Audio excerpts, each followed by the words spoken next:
నారాయణ నారాయణ నారాయణ ఓ నీ అమ్మ కడుపులో కాకరకాయ పుట్ట. ఈ అవతారంతో డాక్టర్ గారికి కాఫీ తీసుకెళ్ళి ఎలా ఇవ్వనే? అయ్యో ఓసని అమ్మ కడుపు మాడోయ్. 13th ఇయర్ నుంచి 19th ఇయర్ వరకు టీనేజ్ అమ్మా. ఆ వయసులో అల్లరి చేయకపోతే ఇంకెప్పుడు చేస్తా చెప్పు. అందాక ఎందుకు? నేను ఇప్పుడు ఇంత సాఫ్ట్గా జెంట్లమన్లా కనిపిస్తున్నానా? నేను ఇంటర్మీడియట్ చదివే రోజుల్లో అంటే వెన్ ఐ వాజ్ 16+ నేను కూడా ఒక అమ్మాయిని చూసి పడిపోయానమ్మా. మీరా? Yes, flat floor. ఎవరు డాడీ అమ్మాయి? నువ్వెవరికి చెప్పనంటే చెప్తాను. చెప్పండి డాడీ. చెప్పరా? ఒట్టు ఒట్టు. ప్లీజ్ డాడీ చెప్పండి. మీ మమ్మీ అమ్మా. మమ్మీయా? డాడీ కాలేజీలో జరిగిందంతా మర్చిపోమ్మా. అందుకే వయసు వచ్చిన ఆడపిల్లని కళాశాలకు పంపించకూడదు, కళ్యాణ మంటపానికి పంపించాలంటున్నాను నేను. పంతులు గారు మిమ్మల్ని పెట్టుకుంది వంటకే పెళ్లి మంటపానికే? కాఫీ తీసుకోండి. అదేంటంటే భూతంలాగా? ఆ పెను భూతం పనండి. పెట్టారుగా లంకిని దాని ఎత్తి మీద, దానికి చెయ్యాడుతూనే ఉంటుంది, కాలాడుతూనే ఉంటుంది, నడ్డి ఊగుతూనే ఉంటుంది. ఏ ఒక్కటి చేతిలో నిలబడి చావదు, ఏదో ఒకటి పడేస్తూనే ఉంటుంది. అదిగో మళ్ళీ ఏదో పడేస్తుంది. నారాయణ నారాయణ నారాయణ అబ్బో నారాయణ. అయ్యో అయ్యో అయ్యో అయ్యో అయ్యో ఏటైనా పంతులు గారు. ఓసని అమ్మ కడుపులో కాకరకాయ పుట్ట. నీకు భూదేవికి అండర్స్టాండింగ్ ఉందేమిటే? మొన్న రిఫైండ్ ఆయిల్ తాగించావు, నిన్న కెరసనాలు తాగించావు, పొద్దున్న నా చేత మైదా పిండి తినిపించావు, ఇప్పుడేమో అన్నానండి చిత్తర చిత్తర చిత్తర చేయించావు. శుభ్రం చేస్తానులేండి. అబ్బో ఏమే చిట్టి, ఆ భగవంతుడు నీకు అత్యద్భుతమైనటువంటి అవయవ సౌందర్యాన్ని ఇచ్చాడే.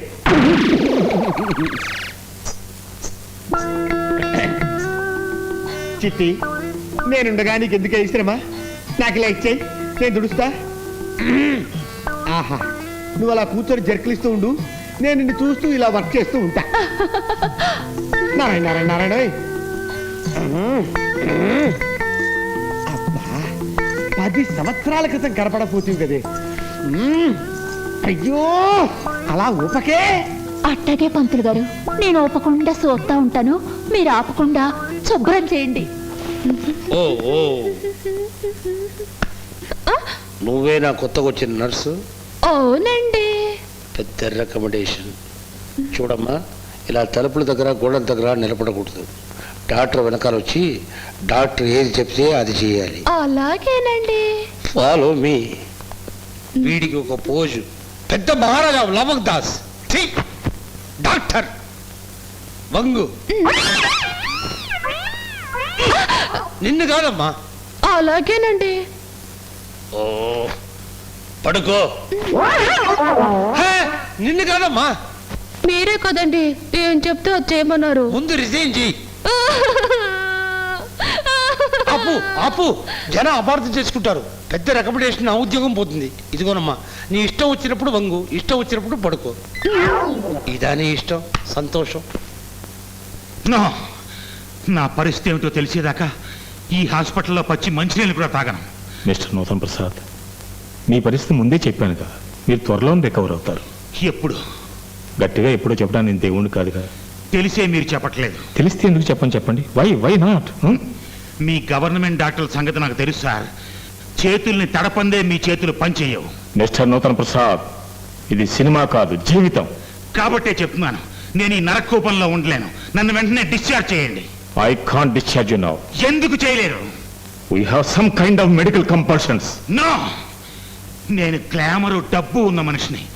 నన్ను భయపెట్టి కృంగతీసి నా దగ్గర నుంచి వేలు లక్షలు గుంజాలని చూస్తున్నారు. Mister Nutan Prasad, mind your tongue. మరి అయితే నన్ను ఎప్పుడు డిశ్చార్జ్ చేస్తారు? ఆ పరిస్థితి ఎప్పుడు వస్తుంది చెప్పండి డాక్టర్. నేను ఎప్పుడు నడుస్తానో చెప్పండి. మీకు ఈ జీవితంలో నడక రాదు.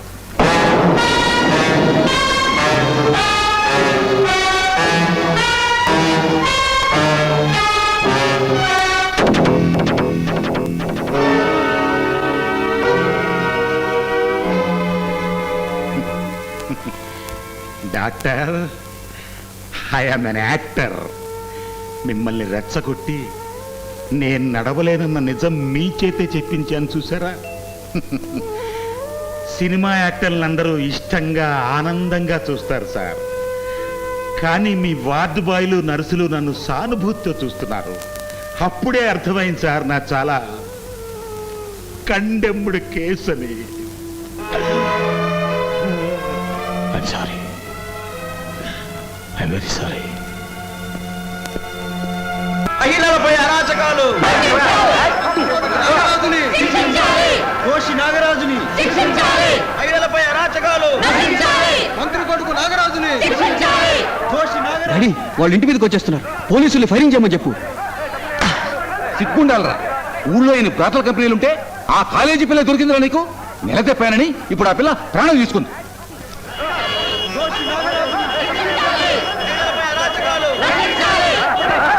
ఆగండి ఆగండి. ఏమిటి మన ఫ్రెండ్స్ అంతా వెళ్తున్నారు?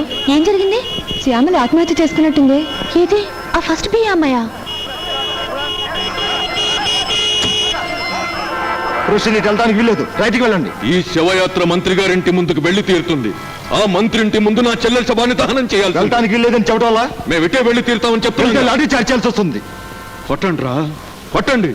గజానికో పోలీసుని అన్యాయానికి కాపలా పెట్టి న్యాయం కోసం పోరాడుతున్న నన్ను లాఠీ చార్జ్ చేయండి. కొట్టండి, టీయర్ గ్యాస్ వదలండి, కావాలంటే కాల్పులు జరిపించండి. కానీ ఈ శవయాత్ర ఆగదు.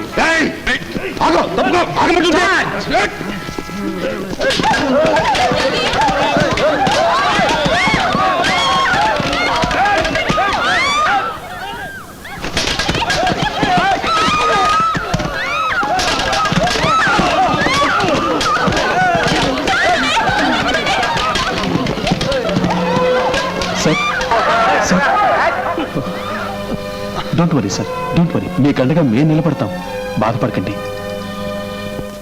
డాడీ వాళ్ళు పారిపోతున్నారు. ఆ పారిపోయిన వాళ్ళు బాగానే ఉంటారా, కానీ మీ కాలేజీలో వచ్చే వారం సమైక్యతా దినం అని ఏదో ఫంక్షన్ ఉందట్టుగా, దానికి నన్ను నమ్మన్నారు. ఇప్పుడు ఏ ముఖం పెట్టుకుని నేను నిలమంటావు? హీరోగా వేసిన కుర్రాడు మా అబ్బాయి, హీరోయిన్ మీ అమ్మాయిగా. అవునండి. గుర్తుపట్టారా డాక్టర్ గారు? 15 సంవత్సరాల క్రితం మా అబ్బాయికి అపెండిసైటిస్ ఆపరేషన్ చేసి బ్రతికించింది మీరే. అలాగా? Same boy. ఇప్పుడు మంత్రి గారు సభను ఉద్దేశించి మాట్లాడతారు. అందరికీ నమస్కారము. ఏదో పిల్లకాయల ప్రోగ్రామ్ వచ్చినారు కానీ చాలా అదరగొట్టేసినారు కదా. ఈ ప్రోగ్రామ్ రాసి కండక్ట్ చేసిన కవి గారికి నా అభినందనలు. మహాత్ముడు ఏ జాతి సమైక్యత కావాలని కోరుకున్నాడో అది కావాలని చెప్పిన పిల్లకాయలు అభినందిస్తా ఆ మహాత్ముడికి దండేసుకుంటా ఉంటా. అరే ఏందయ్యా, గాంధీ గారి పేరు చెప్పిన సపోర్ట్ కొట్టరు? కొట్టండియా, కొట్టండి, కొట్టండి.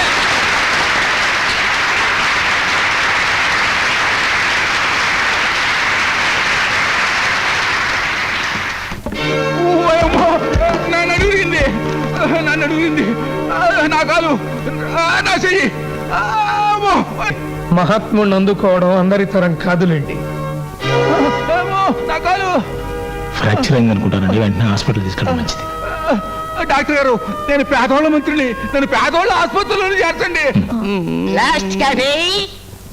నిజంగా నన్ను డిశ్చార్జ్ చేస్తారా? నర్సమ్మ వచ్చి టెంపరేచర్ చూస్తుంది, దాని తర్వాత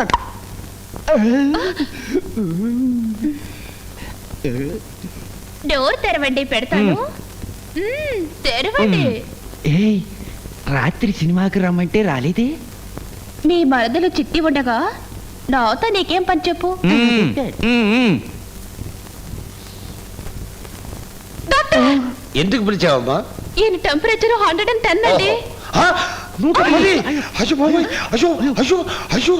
ఎక్కడ ఎక్కడ టెంపరేచర్ చూసేసి ఎక్కడ? దాని పేరేంటి? థర్మామీటర్. 110. దీన్ని ఈయన నోట్లోనే పెట్టావా? అవునండి. బొగ్గింజిన్లో పెట్టట్టుంది. నన్ను డిశ్చార్జ్ చేస్తారా సార్? నిన్న నువ్వు టెంపరేచర్ ఇంత చార్జ్ చేసిన తర్వాత ఎలా డిశ్చార్జ్ చేస్తారయ్యా? స్ట్రైట్ గా సోయింగ్. నో, నేను భరించలేను. I can't bear this. Doctor, doctor, mister Prasad, నన్ను చంపేయండి, నన్ను చంపేయండి. Kill me please, kill me, mister Prasad, kill me. Mister Prasad, relax please. Doctor, నేను నటించిన సినిమాలు, వాటిలో నేను చెప్పిన డైలాగులు జ్ఞాపకం వస్తున్నాయి. తెర మీద మళ్ళీ ఎలా కనిపించలేను అన్న నిజం నన్ను కృంగతీస్తోంది. డాక్టర్, మనస్ఫూర్తిగా అడుగుతున్నాను, నన్ను చంపేయండి సార్, చంపేయండి. ప్రాణాలు కాపాడటమే కానీ ప్రాణాలు తీయటం డాక్టర్ల చేత కాదు మిస్టర్ నూతన్ ప్రసాద్. ఓడిపోయిన రాజకీయ నాయకుడికి వచ్చే ఎలక్షన్లో గెలుస్తానన్న ఆశ ఉంటుంది. ఓడిపోయిన ఆటగాడికి ఇంకో ఆటలో గెలవచ్చన్న ధీమా ఉంటుంది. కానీ కాళ్ళు లేని కళాకారుడు ప్రాణం ఉన్న శవంతో సమానం. డాక్టర్, మిస్టర్ నూతన్ ప్రసాద్, మీకు ఆయుష్ లేకపోతే భగవంతుడు మిమ్మల్ని ఆ రోజే తీసుకెళ్ళిపోయేవాడు. కానీ మీరు ఇంకా బ్రతికే ఉన్నారంటే మీరు చేయవలసిన కార్యం ఏదో ప్రపంచంలో మిగిలిపోయి ఉందన్నమాట. ధైర్యంగా ఉండండి. నో డాక్టర్, గడుపుతున్న ఈ అవిటి జీవితం రాత్రిళ్ళు నిద్రపోనివ్వట్లేదు. గడిచిపోయిన అందమైన జీవితం పగలు నిద్రపోనివ్వట్లేదు. ఇంకెక్కడి ధైర్యం సార్? కన్నీటిని సృష్టించిన ఆ భగవంతుడి ఆనంద బాష్పాలు కూడా సృష్టించాడు, మర్చిపోకండి.